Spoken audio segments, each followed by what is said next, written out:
Le coaching dev perso est une secte? Vous voyez tous ces coachs qui font le show sur scène, ces expériences qui paraissent lunaires et leurs phrases bateau de dev perso sur Instagram? Vous vous dites peut-être que tout ça, c'est du pipeau, du bullshit ou juste un attrape-gogo. Mais alors, comment expliquer que des présidents, des grands athlètes et même des stars d'Hollywood soient coachés? Et si on ne voyait que la partie émergée de l'iceberg? Aujourd'hui, je vous dévoile la face cachée du coaching. Le coaching, une secte ou un outil méconnu? On entend tout et son contraire sur le coaching. Certains disent que c'est une secte moderne, une manipulation mentale pour des gens perdus. D'autres prétendent que c'est l'outil ultime pour débloquer son potentiel. Alors, qui a raison? Vous pensez peut-être que les coachs ne sont que des gourous modernes, qu'ils exploitent la naïveté de leur audience ou qu'ils vendent du rêve sans jamais délivrer de résultats. Mais réfléchissez une seconde. Pourquoi des figures comme Bill Clinton, Serena Williams ou Leonardo DiCaprio auraient-ils besoin d'un coach? Ce ne sont pas des gens faibles ou perdus, loin de là. Et si le problème venait de notre vision biaisée du coaching? Peut-être que tout ce qu'on a vu jusqu'ici ne montre qu'une partie infime de la vérité. C'est ce qu'on va explorer ensemble. Dans cette vidéo, on va voir trois choses. Pourquoi le coaching est souvent mal compris, voire méprisé, ce qu'ont fait réellement les coachs pour transformer des vies, et enfin pourquoi le coaching dérange autant certaines industries et certains systèmes. Et surtout, restez jusqu'à la fin parce que vous allez découvrir une vérité qui pourrait bien changer votre perception pour toujours. Alors, pourquoi le coaching est perçu comme une secte? Quand on pense au coaching, les premières images qui viennent en tête sont souvent spectaculaires. Des salles remplies de gens en train de crier, de danser, de pleurer. On voit des coachs charismatiques, presque hypnotiques, qui scandent des phrases comme « Libérez votre plein potentiel » ou « Vous pouvez tout accomplir ». Avouons-le, vu de l'extérieur, ça peut sembler ridicule, inquiétant, voire carrément sectaire.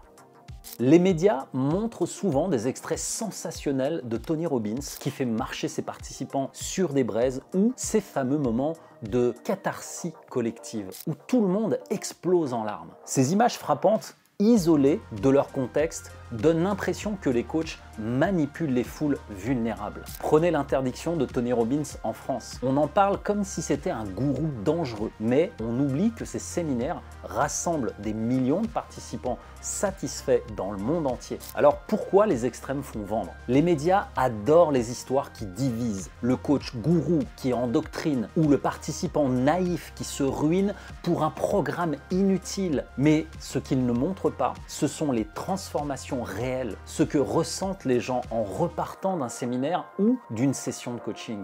Un coach, c'est un gourou moderne. Les gens disent un coach, c'est juste un gars qui impose ses idées et exploite les faiblesses des autres. Réponse, mais en réalité, un vrai coach ne vous dit pas quoi penser. Il pose des questions pour vous aider à trouver vos propres réponses et vos ressources. C'est exactement l'opposé de la manipulation. C'est de l'arnaque et ils prennent juste votre argent. Certains pensent que les coachs promettent monts et merveilles pour s'enrichir sur le dos des crédules. Réponse, certes, il existe des mauvais coachs comme dans n'importe quelle industrie. Mais des figures comme Tony Robbins ou David Laroche sont suivies parce qu'elles délivrent des résultats tangibles, pas de promesses vides. C'est juste des spectacles, rien de sérieux. On voit les shows et lumières, la musique et on se dit, c'est du théâtre, pas du développement personnel. La réponse, c'est que le spectacle fait partie de l'expérience. Mais derrière, il y a des outils concrets, des méthodes éprouvées comme la PNL ou l'ancrage émotionnel qui aident les participants à débloquer leurs freins psychologiques. Et il faut savoir que dans chaque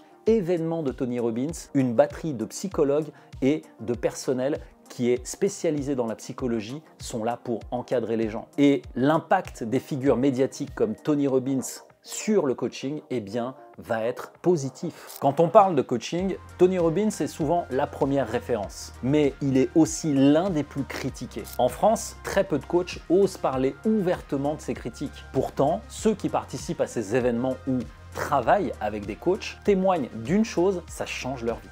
Le coaching touche à des sujets intimes, vos peurs, vos blocages, vos rêves. Pour beaucoup, c'est inconfortable. Et ce qu'on ne comprend pas, on a tendance à le rejeter. En France, par exemple, on a une culture très méfiante envers tout ce qui touche à l'introspection ou au bien-être mental. On préfère croire que les solutions viennent de l'extérieur, pas de nous-mêmes. Alors oui, vu de l'extérieur, le coaching peut ressembler à une secte, mais si on s'arrête à cette image, on passe à côté de l'essentiel. Parce que ce que vous ne voyez pas, c'est tout ce qui se passe en coulisses dans les séances avec les outils, les méthodes et surtout les résultats qu'obtiennent les gens. Et c'est ce qu'on va explorer maintenant. Maintenant qu'on a vu pourquoi le coaching est souvent perçu comme une secte, parlons de ce qu'il est vraiment. Parce que derrière les shows et les clichés, il y a un outil puissant, précis et surtout orienté vers une seule chose, vous faire passer à l'action. Contrairement aux idées reçues, un coach n'est pas là pour vous imposer quoi que ce soit. Il ne vous donne pas les réponses, il vous aide à trouver les vôtres. Exemple, pensez à un guide en montagne. Il connaît le chemin, il a l'expérience, mais c'est à vous de marcher. Un coach, c'est pareil. Il vous accompagne pour surmonter vos blocages et atteindre vos objectifs, mais c'est vous qui faites le travail. Le coaching, c'est avant tout une méthode d'action. Vous pouvez lire tous les livres de développement personnel du monde, mais si vous ne passez pas à l'action, rien ne change. Un exemple concret, prenez quelqu'un qui procrastine depuis des mois sur un projet. Un bon coach va l'aider à découper cet objectif énorme en étapes simples pour qu'il puisse commencer à avancer dès aujourd'hui. Le coaching n'est pas un simple discours motivant. Il s'appuie sur des méthodes précises, souvent issues de la psychologie et des neurosciences. La PNL, programmation neurolinguistique, fait partie de ces outils. Par exemple, la PNL aide à reprogrammer des schémas mentaux limitants. Imaginez quelqu'un qui croit qu'il n'est pas assez bon pour réussir. Grâce à des exercices de visualisation et d'ancrage, un coach peut l'aider à changer cette croyance et à adopter un état d'esprit positif et d'autres ressources internes. Tony Robbins est célèbre pour l'utilisation de l'ancrage émotionnel. Il vous replonge dans des moments où vous vous sentiez puissant et invincible et ancre des émotions pour que vous puissiez les mobiliser quand vous en avez besoin. Un bon coach ne se contente pas de vous inspirer, il vous aide à créer un plan d'action clair et réalisable. Vous repartez avec des étapes précises à mettre en œuvre immédiatement. Un autre exemple, pensez à cet entrepreneur qui procrastinait sur son sujet depuis des années. En travaillant avec un coach, il a pu identifier ses blocages, définir un plan d'action et lancer enfin son projet. Aujourd'hui, son entreprise cartonne.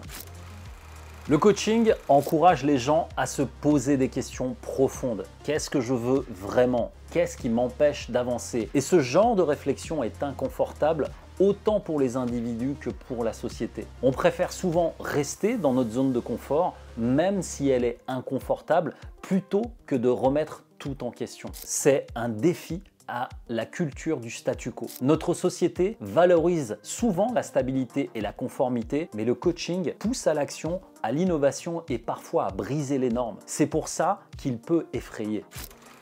J'espère qu'on a démystifié le coaching pour vous. Ce n'est pas une secte, ce n'est pas une arnaque, ce n'est pas un simple show. C'est un outil puissant, conçu pour vous faire passer à l'action et transformer votre vie. Je suis Mehmet, coach en performance depuis plus de 20 ans et j'ai vu encore et encore ce que le coaching peut accomplir. J'ai vu des vies se transformer, des entrepreneurs se révéler et des personnes retrouver confiance en elles grâce à tous ces outils. Mais attention, le coaching n'est pas une solution miracle. C'est une invitation à vous poser les bonnes questions, à agir et à construire une vie alignée avec vos valeurs. Et cette quête, elle est universelle. Elle nous rassemble parce qu'au fond, on cherche tous à devenir la meilleure version de nous-mêmes. Ça fait un peu cliché, je sais. Alors si cette vidéo vous a parlé, ne vous arrêtez pas là.